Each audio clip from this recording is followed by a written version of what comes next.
Chapter 17. Next day at 11 o'clock in the morning, Vronsky drove to the station of the Petersburg Railway to meet his mother.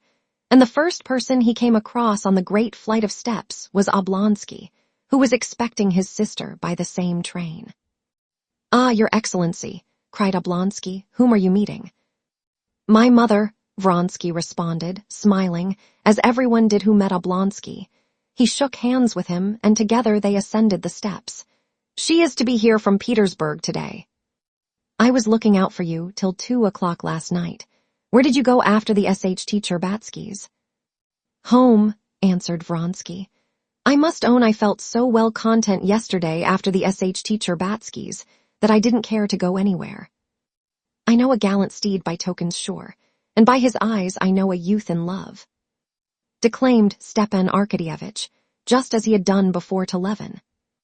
Vronsky smiled with a look that seemed to say that he did not deny it, but he promptly changed the subject. "And whom are you meeting?" he asked. I've come to meet a pretty woman," said Oblonsky. "You don't say so." "Honi soit qui mal y pense, my sister Anna." "Ah, that's Madame Karenina," said Vronsky.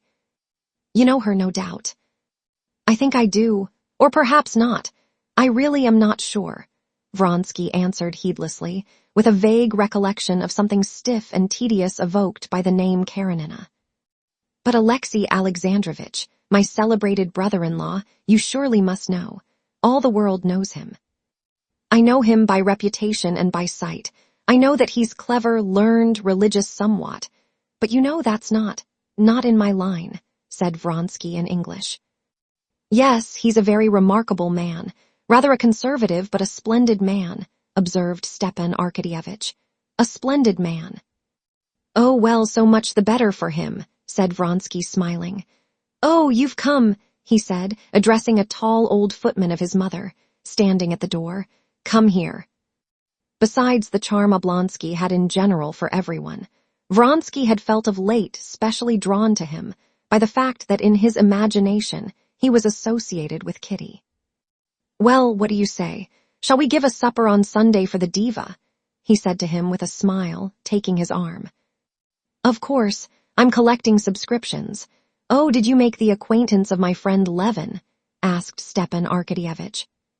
"Yes, but he left rather early." "He's a capital fellow," pursued Oblonsky. "Isn't he?" "I don't know why it is," responded Vronsky, "in all Moscow people, present company of course excepted," he put in jestingly. "There's something uncompromising. They are all on the defensive, lose their tempers, as though they all want to make one feel something." "Yes, that's true, it is so," said Stepan Arkadyevitch, laughing good-humoredly. "Will the train soon be in?" Vronsky asked a railway official. "The train's signaled," answered the man. The approach of the train was more and more evident by the preparatory bustle in the station, the rush of porters, the movement of policemen and attendants, and people meeting the train. Through the frosty vapor could be seen workmen in short sheepskins and soft felt boots crossing the rails of the curving line. The hiss of the boiler could be heard on the distant rails, and the rumble of something heavy. "No," said Stepan Arkadyevitch, who felt a great inclination to tell Vronsky of Levin's intentions in regard to Kitty. "No, you've not got a true impression of Levin. He's a very nervous man and is sometimes out of humor, it's true, but then he is often very nice. He's such a true, honest nature and a heart of gold." "But yesterday there were special reasons," pursued Stepan Arkadyevitch, with a meaning smile, totally oblivious of the genuine sympathy he had felt the day before for his friend, and feeling the same sympathy now, only for Vronsky. "Yes, there were reasons why he could not help being either particularly happy or particularly unhappy." Vronsky stood still and asked directly, "How so? Do you mean he made your bell-sewer an offer yesterday?" "Maybe," said Stepan Arkadyevitch. "I fancied something of the sort yesterday. Yes, if he went away early and was out of humor too, it must mean it. He's been so long in love, and I'm very sorry for him." "So that's it. I should imagine, though, she might reckon on a better match," said Vronsky, drawing himself up and walking about again. "Though I don't know him, of course," he added. "Yes, that is a hateful position. That's why most fellows prefer to have to do with Claras. If you don't succeed with them, it only proves that you've not enough cash, but in this case one's dignity at stake. But here's the train.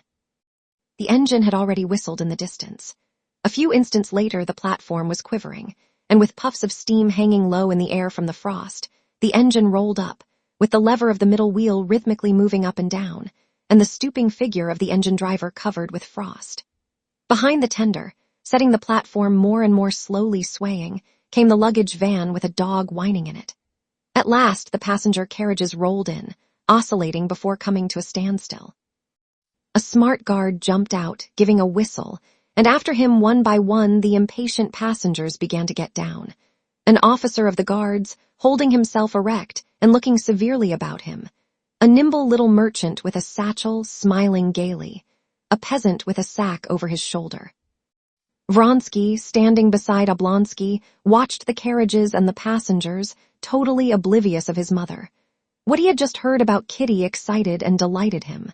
Unconsciously, he arched his chest, and his eyes flashed. He felt himself a conqueror. "Countess Vronskaya is in that compartment," said the smart guard, going up to Vronsky. The guard's words roused him, and forced him to think of his mother and his approaching meeting with her. He did not in his heart respect his mother, and without acknowledging it to himself, he did not love her, though in accordance with the ideas of the set in which he lived, and with his own education, he could not have conceived of any behavior to his mother not in the highest degree respectful and obedient, and the more externally obedient and respectful his behavior, the less in his heart he respected and loved her.